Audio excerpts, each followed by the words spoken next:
Welcome back to the deep dive. I have to be honest with you. Today's topic kept me up a little bit last night. Oh, yeah? Yeah, not because it's scary in the, ghost story sense, but because it's unsettling in that is everything I know actually wrong kind of sense. It is a bit of an existential crisis for the scientific method, isn't it? Or at Right. least for how we apply it in the business world. It really is. We are putting on our detective hats today. We're not solving a murder, but we are investigating a silent error that might be lurking in literally thousands of top-tier research studies. Hmm. We're talking about the kind of studies that end up in textbooks, the kind that tell managers how to lead or tell companies how to strategize. And the scary part is this isn't happening in the fringe journals. It's happening in the big leagues. Exactly. We are diving into a paper that's hot off the press in the Journal of Management. It's titled Nonlinear and Interactive Controls, written by Andreas Solman, Daimo Erbig, and Herman Aguinas. And just to set the stakes here, these authors did this massive audit. They didn't just speculate. They looked at the evidence. Yeah, they reviewed 548 articles. And these weren't, random blog posts. These were from the Academy of Management Journal, Strategic Management Journal, and the Journal of Management, the big three, basically all published between 2021 and 2023. And here is the statistic that made my jaw drop. They found that 73% of these studies were testing these complex, sophisticated theories about how the world works. Theories with curves and interactions. Right. But, and here's the kicker, only about 3% of those studies actually used the correct statistical controls for those complex theories. That is a staggering gap. I mean, think about that. 73% of the time we're asking complex questions, but 97% of the time we're using simple tools that might not be capable of giving us the right answer. It's like trying to perform brain surgery with a spatula. Or, to use the author's logic, it's like trying to measure a curved wall with a straight ruler. You aren't just missing some details, you might be getting the measurements fundamentally wrong. So, our mission today is to unpack this blind spot. We need to explain what these nonlinear and interactive controls, or NICs, for short, what they actually are. We are going to look at a fascinating case study involving cheating and workplace rivalry that proves just how dangerous this whole thing can be. And finally, we'll walk through the author's 5-step guide to fixing it. Because if we don't, we might be building our understanding of management on, well, a foundation of sand. And I think it's important to say this isn't just for the statisticians listening. Oh, not at all. If you make decisions based on data, if you read business books, you need to understand this. You need to know if the facts you are relying on are actually, false positives. So let's get into the weeds, but let's keep it accessible. Yeah. We are throwing around these terms, NIEs and NICs. Let's break that down. Sure. What is the difference between the world we usually measure and the world these authors say we should be measuring? Okay, so most of us are used to thinking in straight lines, linear effects. This is Stats 101 stuff. You study more hours, your grades go up. Simple. More X equals more Y. Exactly. More X equals more Y. But the world is rarely a straight line, especially in human behavior and management. Management theory is obsessed, and rightly so, with complex relationships. These are the NIES, nonlinear and interactive effects. Okay, let's take those one by one. Nonlinear, that means curves, right? Exactly. Yeah. Think about something like confidence. If you have zero confidence, your performance is probably low. As you gain confidence, performance goes up. Okay, that's linear so far. Right. But what happens if you have too much confidence? You get arrogant, you stop preparing, you make mistakes. Exactly. Performance drops. So the relationship isn't a straight line, it's an inverted U shape. If you try to measure that with a linear model, you might find no relationship at all, or you might get a totally wrong slope. Okay, so that's the curve. What about the interactive part? That's the it depends factor. Yeah. In statistics, we call it moderation. For example, does offering a cash bonus motivate an employee? I mean, I'd like to think so, yeah. But does it motivate everyone equally? Probably not. It might interact with their current salary. If someone is struggling to pay rent, that bonus is a huge motivator. Right. If someone is already a millionaire, that bonus might not move the needle at all. So the effect of X, the bonus, on Y, motivation, depends on Z, their current wealth. Yeah. That dependency, Yeah. that's an interaction. Got it. So sophisticated research is usually looking for these it depends moments. They want to find the nuance. Precisely. And that's what the audit showed. 73% of studies are looking for these nuances. Yeah. But here's the trap. When researchers run these studies, they know they need control variables. Right. If you want to see if CEO pay leads to better performance, you have to control for company size. Right. Because big companies pay more and perform better. Of course, that's standard practice. You don't want to attribute success to the CEO when it's really just because the company is massive. Correct. But here is the silent error. Researchers are almost always adding company size as a linear control. They are assuming the confusing factor, the confounder, works in a straight line. But if the reality is curved, You got it. If your main hypothesis is about a complex interaction, say CEO pay interacts with market volatility and company size also interacts with market volatility, a simple linear control for size won't catch it. It slips right through the net. so you think you've cleaned the data, but you haven't. You've cleaned the linear dirt, but you left all the nonlinear mud. And that mud creates what we call omitted variable bias. The authors use an analogy for this that I found really helpful. It involves a rooster. Can you walk us through that? Yeah, it's the classic rooster and the sunrise. Every morning the rooster crows. A few minutes later the sun comes up. If you just measure the correlation, it's perfect. But we know the rooster isn't summoning the sun. Right. It's the rotation of the Earth. Now, in a linear world, if we control for Earth's rotation, the rooster effect disappears. We see the truth. But let's make it interactive. Imagine you have a crazy theory that the rooster's crowing interacts with morning humidity to pull the sun up. Okay, so a magical weather-dependent chicken. Got it. Exactly. Now, in reality, maybe Earth's rotation interacts with the season to determine exactly when the sun comes up. Here's the problem. Rooster humidity and rotation season might look very similar in the data. They might overlap. They are curvilinear. Yes, they're wearing similar disguises. If you don't control for the specific interaction of rotation times season, if you only control for rotation in a straight line, your model might mistakenly tell you that the rooster times humidity interaction is real. And you publish a paper claiming you found a wizard rooster. And because you didn't include the specific interactive control, the NIC, nobody, you're wrong. The math checks out, but the reality is broken. That is the terrifying part. It's not a calculation error, it's a conceptual blind spot. But let's move from barnyard analogies to the boardroom, because the authors don't just leave it at theory. They provide a case study that honestly feels like a true crime reveal for statisticians. It really does. They reanalyzed a paper by Mo and Andy Apopen from 2024. So let's set the stage for the original study. What were they looking at? They were researching workplace rivalry and cheating behavior. Yeah. The core idea was about peer monitoring. Basically, if I see you as a rival, I'm going to watch you like a hawk. Right. And because I'm watching you, you can't get away with cheating. So rivalry actually keeps people honest because everyone is policing each other. That's the baseline. Yeah. But they hypothesized an interaction. They thought this effect depends on your relationship with the boss.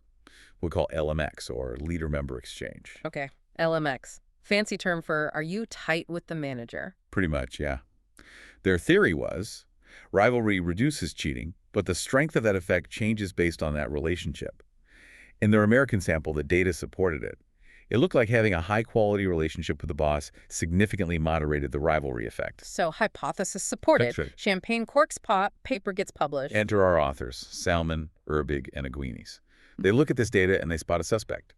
They realize that in the American workplace, there is another variable that looks a lot like relationship with boss. And what was that variable? Team trust. Which makes sense. If I trust my boss, I probably trust my team. If I have a good relationship with leadership, the environment is probably high trust. Exactly. In the data, LMX and team trust were highly correlated. They were collinear. So the authors asked a crucial question. Is it really the boss relationship moderating the rivalry? Or is it actually team trust moderating the rivalry? They are like two suspects in a lineup wearing the same coat. The original study pointed the finger at the boss. But maybe it was the trust all along. So they're in the reanalysis. They kept everything the same, but they added one new control variable. They added the interaction, rivalry X, team trust. They put the second suspect in the lineup. They did. And what happened? Tell me. The original result collapsed. When they controlled for trust, the interaction with the boss, Yeah. LMX, it became statistically non-significant, but it gets even crazier. The sign of the coefficient flipped. It flipped. It reversed direction. It reversed direction. The original conclusion that a good boss relationship helps rivalry reduce cheating turned out to be a false positive. Once you controlled for trust, the data suggested something totally different. The trust variable was the real driver of the dynamic. That is wild. Think about the practical implication. If I'm a consultant reading the original paper, I might tell a company, to manage rivalry, you need managers to build tight bonds with their direct reports. Right. But after the reanalysis, that advice is worthless. The real advice is you need to build a culture of team trust. Those are two completely different strategies. Completely. One focuses on vertical relationships, the other focuses on horizontal culture. The error led to the wrong diagnosis. And there was a fascinating cultural twist to this, right? They also looked at a Chinese sample. Yes, and this is where the detective work gets really nuanced. In the Chinese dataset, relationship with boss and team trust weren't as strongly correlated. Culturally, they function differently. You can have a strong boss relationship without necessarily having that broad team trust, or vice versa. So the disguise wasn't as perfect. Right, and because they weren't twins in the data, adding the control didn't change the result. The original finding held up in China. That is such a crucial insight. It proves that you can't just copy-paste the statistical model from the US to China and expect it to work. The suspects change depending on the context. It reinforces that we aren't just doing math puzzles. We're trying to model human behavior, and human behavior is messy and context-dependent. Okay, so we have established the problem. We have seen the body, the dead hypothesis in the American sample. Now we need the solution. The authors propose a 5-step guide to stop this from happening. Yes. Let's walk through this because I think this is the news you can use for any researchers listening or even for analysts looking at internal company data. It is. It's a very systematic approach. Step 1 is the foundation. Identify appropriate linear control variables. This sounds like standard practice. Control for age, control for gender, control for industry. It is, but they add a warning label. The conceptual check. You can't just throw in variables because you have the data. Yeah. You have to ensure the control variable isn't actually a result of what you're testing. Ah, the mediator trap. Right. If rain causes mud and mud causes dirty shoes, and you want to know if rain leads to dirty shoes, you do not control for mud. Because if you control for mud, if you hold it constant, Yep. you break the chain. You'll conclude rain has nothing to do with dirty shoes. Exactly. So step 1 is get your linear controls right based on theory, not just blindly picking from a spreadsheet. Okay, moving to step 2. This is where the authors really earn their pay. Identify potential NICs. They introduce something called the replacement procedure. I love this because it felt like a cheat code. How does it work? It's a heuristic, a mental shortcut to find the hidden suspects. Let's say you are testing an interaction, X multiplied by Z, and you have a control variable, C, that is highly correlated with Z. Okay, so Z and C are the twins. They look alike. The rule is you must conceptually replace Z with C to create a new term, X multiplied by C. So you are basically mechanically generating alternative explanations. You look at your interaction, look at your controls, and swap them out to see what other interactions might be hiding there. Yes, it generates a list of suspects.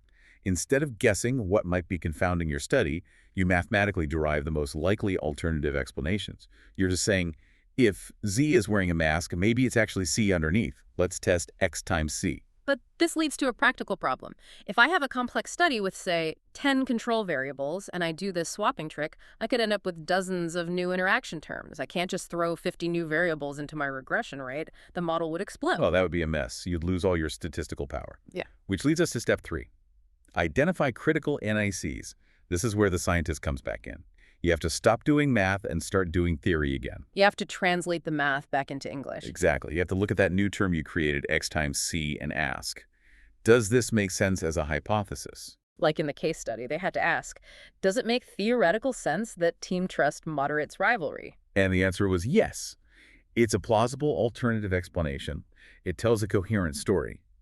But if the generated NIC doesn't make any theoretical sense, if it's just nonsense like shoe size moderate stock price, you can probably discard it. So you act as a filter. You only keep the suspects that have a motive. Precisely.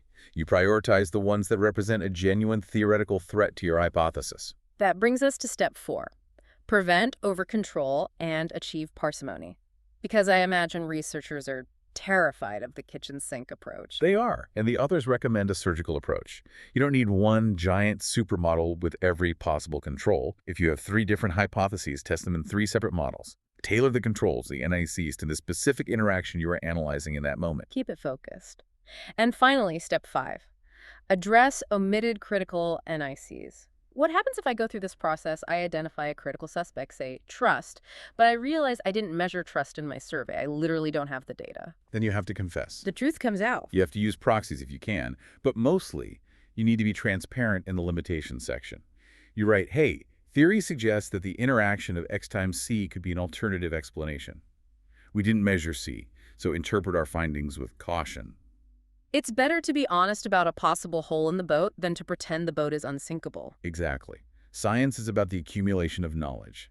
If you highlight the gap, the next researcher can design a study to fill it. If you hide it, we stay in the dark. Now, I want to play devil's advocate for a second. There is a classic trade-off in statistics. Adding variables adds noise. It eats up degrees of freedom. Is there ever a time where we shouldn't include NIC because it makes the results too messy? This is the battle between unbiasedness and efficiency. Unbiasedness means I'm getting the right answer on average. Efficiency means my answer is very precise, with small error bars. But if I'm precise around the wrong answer? Exactly. That's the author's point. They ran simulations computer models to test this. They wanted to see, is it better to be messy and right or precise and wrong? And the verdict? Bias reduction almost always wins, including the NIC is usually better. It reduces what's called the root mean squared error. The logic is it is better to be roughly right than precisely wrong. Is there any exception at all? Only one. If the collinearity is extreme, we are talking about two variables that are correlated at like 0.9. If they are basically identical, the math breaks down and the standard errors blow up. But that is rare. In 99% of research scenarios, you should include the NIC. So no excuses. If you have the data, use the control. Pretty much. The cost of omitting it, the risks of a false positive is just too high. This has been a real eye-opener. It's funny, we tend to think of management theory as these solid pillars of truth. We read a textbook and think, okay, this is settled law. But what this paper shows is that the foundation is built on finding patterns in a noisy world. And if we use the wrong tools to look for those patterns, we see things that aren't there. And we miss things that are there. We have been trying to measure a curved reality with straight rulers. That's the quote of the episode right there. We cannot measure curved reality with straight rulers. And the replacement procedure isn't just a math trick. It's a way to force ourselves to think harder. It forces us to ask, what else could be driving this interaction? It generates competing hypotheses. It strengthens the theory. So here's the question I want to leave our listeners with. We saw what happened to the Moe and Andiopan paper, a well-respected, published study that had a major finding reversed. And again, kudos to them for providing the data to make this discovery possible. Open science is the real hero here. Absolutely. But it makes you wonder, based on this, how many established facts in our management textbooks, facts about leadership, motivation, strategy, might actually be false positives? How many of them are just the rooster taking credit for the Earth's rotation because nobody checked for the interactive control? It is a provocative thought. It suggests we might need to go back and audit the classics. We might need a massive scientific recall on some of our favorite theories. A scientific audit. I love it. To everyone listening, whether you're a researcher, a student, or just someone who loves data, look for the hidden interactions. When someone says X depends on Z, ask yourself, what is Z wearing a disguise of? Identify the suspects. Identify the suspects. Thanks for diving deep with us today. A pleasure. Catch you on the next one.